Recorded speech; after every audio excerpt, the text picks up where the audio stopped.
Hi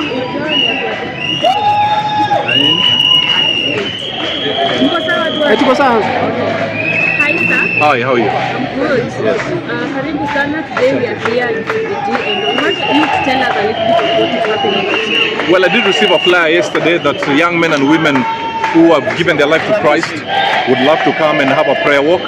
And I came to join them to show them that the church is praying for them, that the counsel of God will always stand. And of course, you know, these young people are good people, they're knowledgeable people, but every young person needs direction. Every young person needs direction. So we came to tell them, you know what, even as you're angry with government, the Bible tells us to pray for our leaders. So we actually stood, we led them in praying for the president, his deputy and the government. We prayed for the security forces. We did pray for the young ones and the families of the ones that have lost their young ones. But we've told them everything must be done within the parameters of the law. That we should never forget that a country is governed by law. Even these police forces, they are there to do their work. They have taken the oath of office. They are fathers, they are mothers, they are uncles, they are aunties and the people's children. That we don't cause them pain that when they go back, their children are crying. We prayed for the policeman who lost his hand. But the main thing was to tell them, everything you do, at the end of the day, God must be glorified.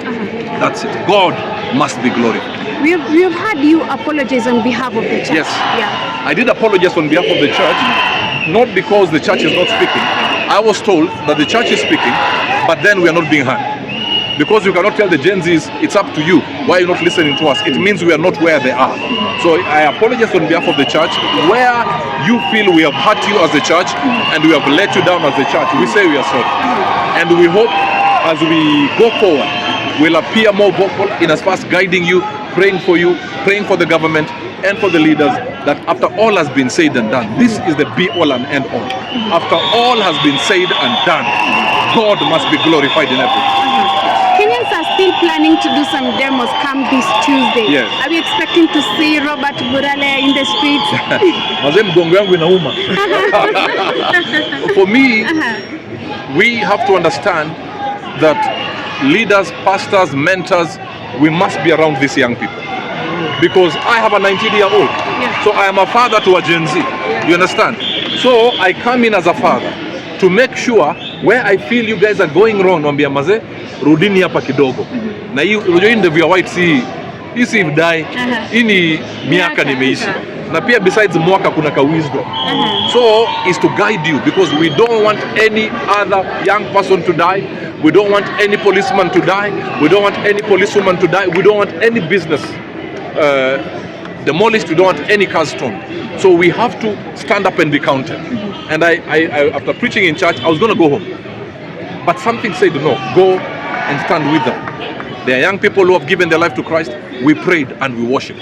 Because at the end of the day, this country must operate on the counsel of God. And as a message to Gen Z as we prepare to demonstrate on Tuesday. Gen Z munisikie. Najua mmekasirika, mko na hasira, lakini nawaambia kitu moja.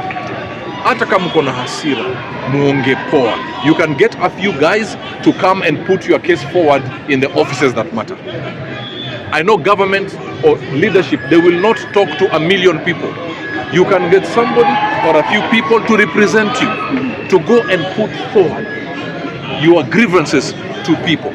Also put your MPs, your MCAs, your senators and your governors to task that this is what we want. I think what needs to happen, as long as the Gen Zs feel they are being listened to, I think I said it in by heart. The problem is, and I'll say it again, is that some of the leaders, some, not all, some of the leaders are speaking with arrogance. And that arrogance will not help anybody. Please, let's be humble, let's talk. Kiburi, wacheni fans wa Arsenal. Kiburi tulieni. Let's speak, let our words be seasoned with salt. Let our words have the counsel of God. That when we speak, even the young people say, wanasema, tumekasirika lakini huyo mse ameongea poa. And I want to take issue with the women's rep of a certain place that I saw. I don't know from which county, not Nairobi, from another county, who said Gen Zs are lazy people. They are not lazy people. Could you call her by name? I don't know her name. I can't remember her name. I can't remember. It's a lady who said that they are lazy people. That lady, you're a leader. You have been given prominence. I do not want you to go around calling young people lazy because you're calling our children lazy. And our children are not lazy. So please, let our words be seasoned with salt. Mr. Burale, yes. We saw a president that won through the church. Yes. This guy was in church the entire time. Yes. Why are we not seeing a delegation of church leaders going to him and saying, listen to this young man? When you talk about let's send a representation, we know what happens with that. We have seen the Azimio kind of Maandamano, where representation goes there. I believe there are some church leaders who have access to the leaders of this country. And I want to believe they're in communication. I want to believe they're in communication. All I say, let's give them time. Maybe we are taking too long, but I do believe from the depth of my being that there are people who are communicating. I am not one of them. I do believe the church leaders who have access to the leaders will speak to them. Is your 19-year-old son or daughter coming for this? Daughter. Would you let her come? Bro, I saw my daughter last week. You are proud of her? Yeah. Lakini niliomba. Yeah, I have a daughter who does not like injustice. She's a great girl. But what I'll say is this: I give them time. I know this does not sound right, but you know I love you guys. You know I care about you guys. I do believe there's something happening.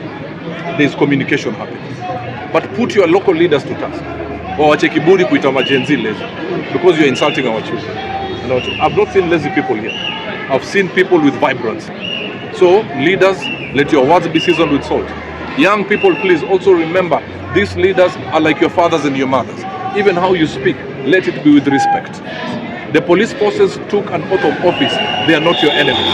If we can be as peaceful as I've seen them today, then at the end of the day, the counsel of God will stand. And everybody will live happy. Where God will be glorified, the people will be edified, and hell will be ashamed. I have a question. Lakini munipatie maji hata nyinyi. Niko na swali. Why do we call ourselves a Christian nation? In fact, we pray a lot. Yet all these things, we are the most corrupt. We are the most, all these things are happening. Yet, yes, we are a Christian nation. Sana. If you go to nations that are atheist, systems are working, everything is okay. I'm not saying they're perfect, but everything is working for them. But us, tunaomba sana, lakini no, vitu zina happen. Let me tell you, there are people who are praying. There are people who are on the front line. Maybe it could have been worse. You understand what I'm saying? Let me tell you, I've traveled by the grace of God. I have seen countries that are suffering. Maybe because we are used to some peace and some level of that, we take it for granted. But yes, your grievances are valid, but it's step by step. Even me as a pastor, I'm not perfect. And every day, religion and governance. Kings and prophets must work together, not be in bed together. Oh wow. Not be in bed together, but kings and prophets. Prophets, like in the book of Kings, Elijah. Because we have a problem where people are using religion to dupe us as citizens of Kenya. Yes, I believe kings and prophets must work together, but I say they must not be in bed together. Thank you guys. Lakini mazao mmenitembeza tao. Okay, mmenitembeza tao bana. Nataka maji.